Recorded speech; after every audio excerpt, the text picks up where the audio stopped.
नमस्कार दोस्तों, आज हम लोग देखेंगे उत्तर प्रदेश की 403 विधानसभा सीटों का ताजा ओपिनियन पोल, जिससे आप लोगों को पता चलेगा कि उत्तर प्रदेश में इस बार कौन सी पार्टी की सरकार बनेगी और कौन बनेगा उत्तर प्रदेश का अगला मुख्यमंत्री। तो चलिए बिना देरी किए ओपिनियन पोल को देखते हैं। तो उत्तर प्रदेश का पहला जिला है प्रयागराज। यहाँ पर विधानसभा की 27 सीट है, जिसमें एनडीए गठबंधन को 12 सीट, इंडिया गठबंधन को 14 सीट और अन्य पार्टियों को 1 सीट मिलती दिख रही है। अगला जिला है बरेली। यहाँ पर विधानसभा की 26 सीट है, जिसमें एनडीए गठबंधन को 10 सीट, इंडिया गठबंधन को 14 सीट और अन्य पार्टियों को 2 सीट मिलती दिख रही है। अगला जिला है आजमगढ़। यहाँ पर विधानसभा की 23 सीट है, जिसमें एनडीए गठबंधन को 8 सीट, इंडिया गठबंधन को 15 सीट और अन्य पार्टियों को 0 सीट मिलती दिख रही है। वहीं अगला जिला है बस्ती मंडल।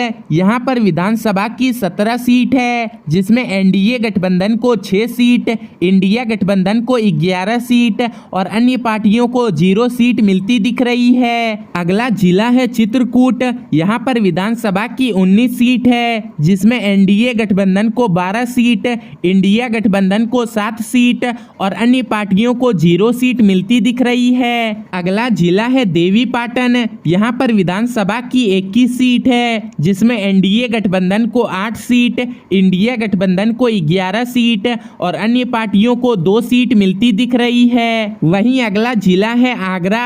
यहाँ पर विधानसभा की 23 सीट है, जिसमें एनडीए गठबंधन को 11 सीट, इंडिया गठबंधन को 12 सीट और अन्य पार्टियों को 0 सीट मिलती दिख रही है। अगला जिला है अलीगढ़। यहाँ पर विधानसभा की 19 सीट है, जिसमें एनडीए गठबंधन को 8 सीट, इंडिया गठबंधन को 11 सीट और अन्य पार्टियों को 0 सीट मिलती दिख रही है। अगला जिला है गोरखपुर। यहाँ पर विधानसभा की 26 सीट है, जिसमें एनडीए गठबंधन को 15 सीट, इंडिया गठबंधन को 10 सीट और अन्य पार्टियों को 1 सीट मिलती दिख रही है। वहीं अगला जिला है अयोध्या। यहाँ पर विधानसभा की 27 सीट है, जिसमें एनडीए गठबंधन को 10 सीट, इंडिया गठबंधन को 15 सीट और अन्य पार्टियों को 2 सीट मिलती दिख रही है। अगला जिला है वाराणसी। यहाँ पर विधानसभा की 25 सीट है, जिसमें एनडीए गठबंधन को 14 सीट, इंडिया गठबंधन को 11 सीट और अन्य पार्टियों को 0 सीट मिलती दिख रही है। अगला जिला है सहारनपुर। यहाँ पर विधानसभा की 15 सीट है, जिसमें एनडीए गठबंधन को 6 सीट, इंडिया गठबंधन को 9 सीट और अन्य पार्टियों को 0 सीट मिलती दिख रही है। वहीं अगला जिला है मुरादाबाद। यहाँ पर विधानसभा की 25 सीट है, जिसमें एनडीए गठबंधन को 10 सीट, इंडिया गठबंधन को 14 सीट और अन्य पार्टियों को 1 सीट मिलती दिख रही है। अगला जिला है मिर्जापुर। यहाँ पर विधानसभा की 12 सीट है, जिसमें एनडीए गठबंधन को 5 सीट, इंडिया गठबंधन को 7 सीट और अन्य पार्टियों को 0 सीट मिलती दिख रही है। अगला जिला है मेरठ।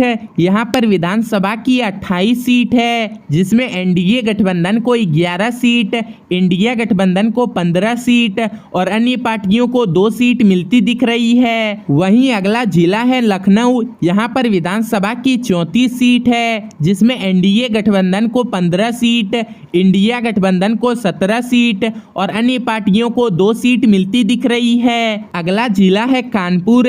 यहाँ पर विधानसभा की 20 सीट है, जिसमें एनडीए गठबंधन को 8 सीट, इंडिया गठबंधन को 11 सीट और अन्य पार्टियों को 1 सीट मिलती दिख रही है। वहीं उत्तर प्रदेश का आखिरी जिला है झांसी। यहाँ पर विधानसभा की 16 सीट है, जिसमें एनडीए गठबंधन को 7 सीट, इंडिया गठबंधन को 8 सीट और अन्य पार्टियों को 1 सीट मिलती दिख रही है। तो उत्तर प्रदेश की 403 विधानसभा सीटों के ओपिनियन पोल में एनडीए गठबंधन को 172 सीट, इंडिया गठबंधन को 216 सीट और अन्य पार्टियों को 15 सीट मिलती दिख रही है। यानी कि इस बार उत्तर प्रदेश में इंडिया गठबंधन की सरकार बन सकती है और अखिलेश यादव उत्तर प्रदेश के नए मुख्यमंत्री बन सकते हैं।